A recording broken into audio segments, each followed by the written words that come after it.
আকাশের কথা শুনে খুশি হলো শুভলক্ষ্মী। সম্পূর্ণ জানতে হলে দেখতে থাকো।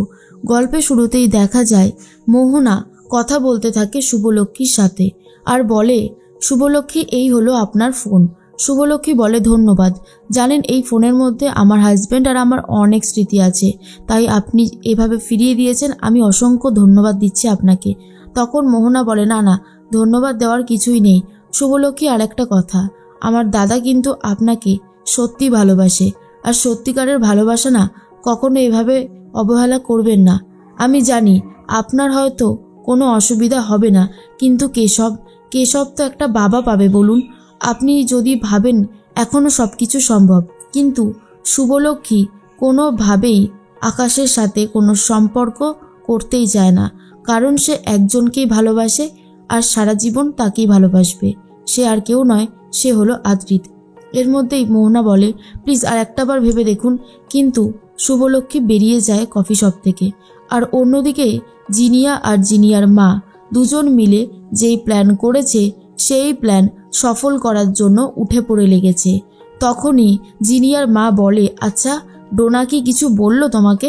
জিনিয়া তখন বলে, এখনো পর্যন্ত কিছু বলেনি, তবে আমি 100% শিওর যে ও ঠিক কিছু না কিছু একটা ব্যবস্থা করবেই। আকাশের সাথে বিয়ে হওয়ার পর শুভলক্ষ্মী যদি ওই বাড়ি থেকে বেরিয়ে যায় আর আমি যদি সুমিতকে বিয়ে করে ওই বাড়িতে ঢুকি, ব্যাস ওই বাড়ি পুরোপুরি আমার হয়ে যাবে। জিনিয়ার মা বলে, তুমি একটা দারুণ সুন্দর প্ল্যান করেছো, এই প্ল্যানটার কোনো জবাব হবে না, হেব্বি সুন্দর প্ল্যান। এর মধ্যেই দেখা যায় মোহনার কথাটা শোনার পরেই শুভলক্ষ্মী ঠিক করে এভাবে আর আকাশ সেনের সাথে বিজনেস করবে না। তাই তাড়াহুড়ো করে আকাশবাবুকে ফোন করে বলে, আকাশবাবু আপনি এক্ষুনি আমার বাড়িতে চলে আসুন, আমার কাছে যা টাকা পয়সা আছে আমি এক্ষুনি আপনাকে শোধ দিয়ে দিতে চাই, আমি আর আপনার সাথে এই বিজনেসটা কন্টিনিউ করতে চাই না।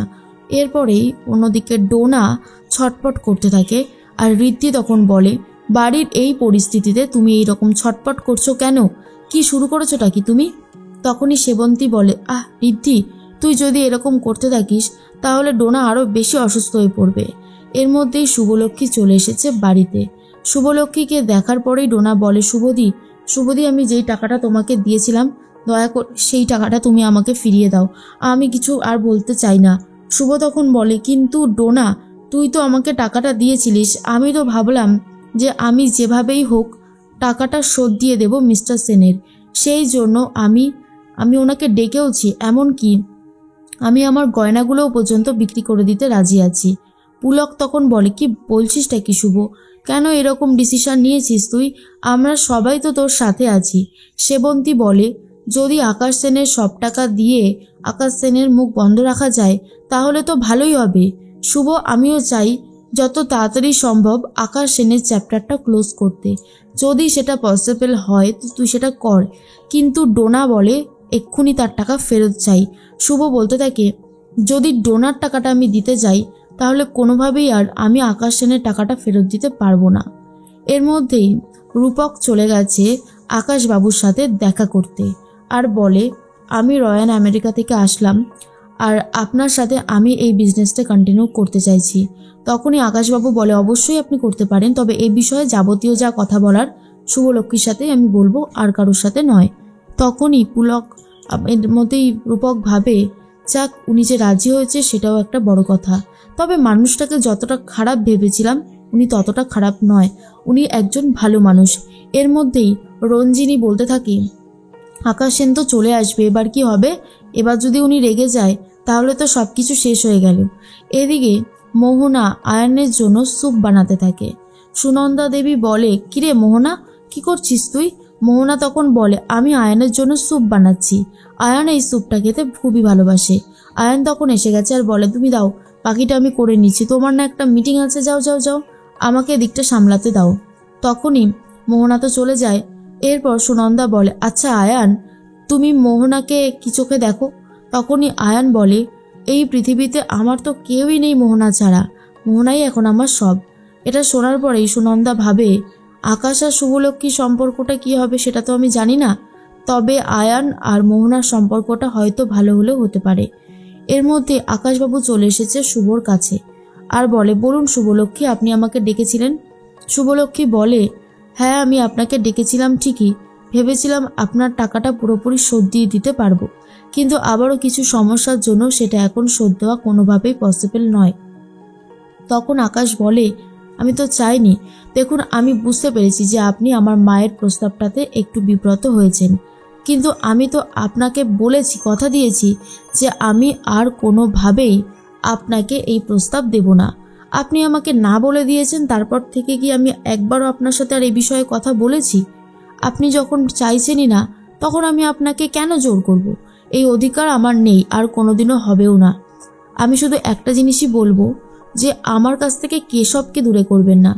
এই কয়েকদিনেই ওকে আমি এতটা ভালোবেসে ফেলেছি, নিজের করে নিয়েছি যে ওকে আমি সত্যিই ভালোবাসি। অন্তত এইটুকু আমার কথা শুনবেন। তখনই ঠাম্মি বলে, এরকম করে বলছো কেন? বাচ্চাদের সবাই ভালোবাসে, অবশ্যই তুমিও ভালোবাসতে পারবে। এইভাবে বলার কিছুই হয়নি।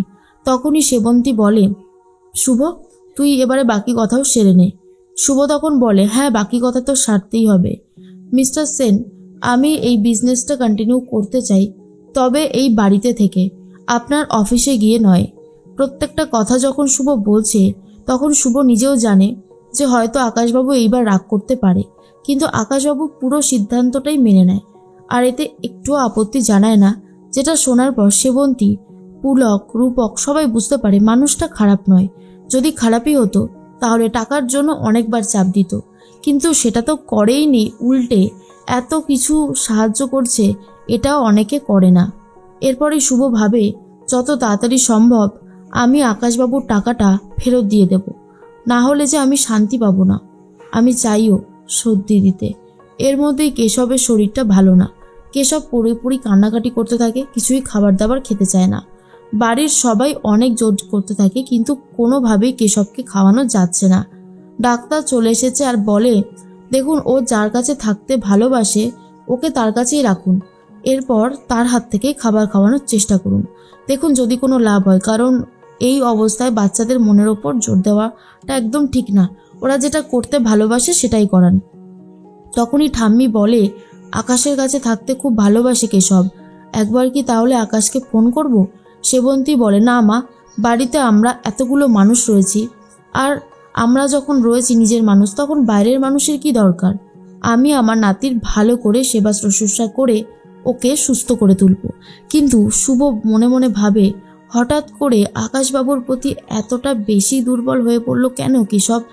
কেশবের বাবা নেই বলে? কিন্তু আমি তো ওর সমস্ত অভাব পূরণ করার চেষ্টা করছি, তাহলে কি ওর বাবার অভাবটা কোনোদিনও পূরণ করতে পারবো না আমি?